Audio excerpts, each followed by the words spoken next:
Assalamualaikum warahmatullahi wabarakatuh. Salam sejahtera bagi kita semua.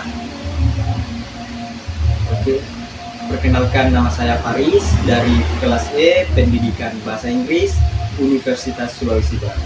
Nah, pada kesempatan ini saya akan mempresentasikan mind mapping yang saya buat dengan tema kurikulum dan pembelajaran mendalam. Mind mapping ini terdiri dari 3 bagian. Yang pertama, konsep kurikulum merdeka, dan pembelajaran mendalam. Nah, tujuan dari mind mapping ini adalah untuk membantu kita memahami bagaimana kurikulum tidak hanya sebagai pedoman, tetapi juga bagaimana cara penerapannya dalam pembelajaran yang lebih bermakna bagi siswa. Baik, saya mulai dari bagian pertama, konsep kurikulum. Kurikulum pada dasarnya adalah suatu sistem atau rencana yang digunakan sebagai pedoman dalam proses pembelajaran. Kurikulum ini menjadi arah utama agar pembelajaran tidak berjalan secara acak, tetapi memiliki tujuan yang jelas. Nah, pada mind map saya, konsep kurikulum memiliki 2 cabang utama, yaitu tujuan dan komponen. Yang pertama, tujuan kurikulum adalah untuk mengarahkan proses pembelajaran agar siswa dapat mencapai kompetensi yang diharapkan secara optimal. Artinya, setiap kegiatan belajar yang dilakukan di kelas sebenarnya sudah dirancang untuk mencapai hasil tertentu, baik dari segi pengetahuan, keterampilan, maupun sikap.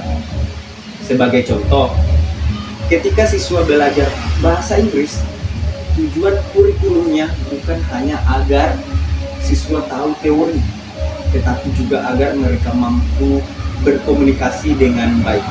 Selanjutnya, komponen kurikulum.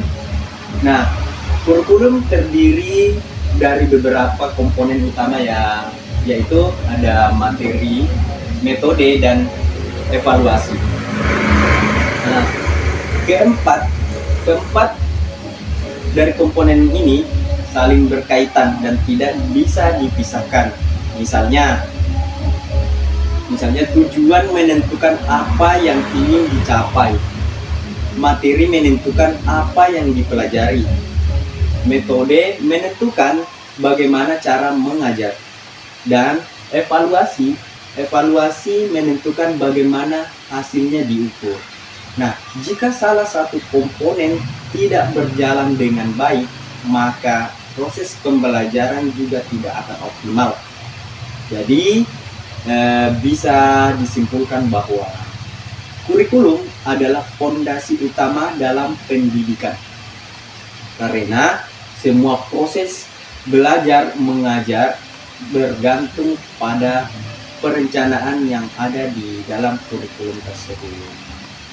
Untuk selanjutnya kita masuk ke kurikulum merdeka. Kurikulum merdeka merupakan pengembangan dari kurikulum sebelumnya yang menekankan pada fleksibilitas dan kebebasan dalam belajar, baik guru maupun siswa. Pada mind mapping saya terdapat dua poin utama, yaitu berpusat pada siswa, fleksibel. Nah, untuk yang pertama, berpusat pada siswa. Dalam kurikulum merdeka, pembelajaran tidak lagi hanya berfokus pada guru, tetapi lebih berfokus pada siswa. Nah, artinya siswa menjadi subjek utama dalam pembelajaran, bukan hanya sebagai penerima informasi. Nah, guru berperan sebagai fasilitator yang membantu siswa dalam memahami materi sesuai dengan kemampuan dan minat mereka. Nah, sebagai contoh, jika ada siswa yang lebih suka belajar melalui praktik, maka guru menyesuaikan metode pembelajaran agar lebih banyak aktivitas langsung, bukan hanya teori. Dengan pendekatan ini, siswa mungkin akan menjadi lebih aktif, lebih mandiri, dan lebih bertanggung jawab terhadap terhadap pembelajarannya sendiri. Selanjutnya, fleksibel. Nah, kurikulum Merdeka juga bersifat fleksibel, artinya tidak kaku dan dapat disesuaikan dengan kondisi yang ada.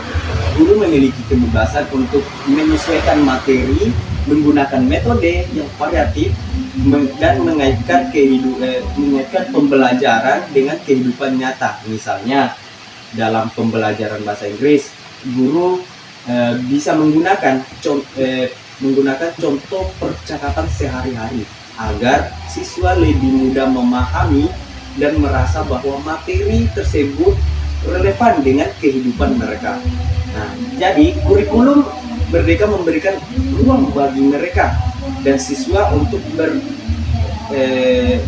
berkreasi dalam proses pembelajaran, menjadi lebih hidup dan tidak monoton.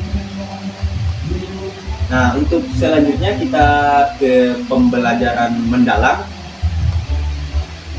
Pembelajaran mendalam adalah pendekatan yang bertujuan agar siswa tidak hanya sekedar mengetahui materi, tetapi benar-benar memahami dan mampu menerapkannya. Pada map saya terdapat dua cabang utama, prinsip serta proses. Pertama, prinsip pembelajaran mendalam. Pembelajaran mendalam memiliki 3 prinsip utama, yaitu berkesadaran, bermakna, dan menggembirakan. Berkesadaran berarti siswa memahami apa yang mereka pelajari dan mengapa hal itu penting. Bermakna berarti pembelajaran memiliki hubungan dengan kehidupan nyata. Menggembirakan berarti suasana belajar dibuat nyaman dan menyenangkan. Nah, jika ketiga prinsip ini diterapkan, maka siswa akan lebih mudah memahami materi dan tidak terasa terbebani dalam belajar. Dan terakhir, proses pembelajaran mendalam. Proses pembelajaran mendalam terdiri dari 3 tahap, yaitu memahami, mengaplikasi, dan merefleksi. Pertama, siswa memahami konsep dasar dari materi yang dipelajari. Kedua, siswa mengaplikasikan pengetahuan tersebut dalam situasi nyata atau latihan. Dan yang terakhir, siswa melakukan refleksi untuk mengevaluasi pemahaman mereka. Nah, dengan proses ini, siswa tidak hanya menghafal, tetapi benar-benar menguasai materi. Nah, saya ingin menekankan hubungan antara ketiga bagian ini. Kurikulum memberikan dalam pembelajaran, baik kurikulum Merdeka memberikan cara yang lebih fleksibel dan berpusat pada siswa. Sedangkan pembelajaran mendalam menjadi pendekatan agar proses belajar benar-benar bermakna. Jadi ketiganya saling berkaitan dan saling melengkapi dalam menciptakan pembelajaran yang efektif. Nah, demikian yang dapat saya sampaikan. Mohon maaf apabila terdapat kekurangan dalam penyampaian saya. Terima kasih atas perhatiannya. Assalamualaikum warahmatullahi wabarakatuh.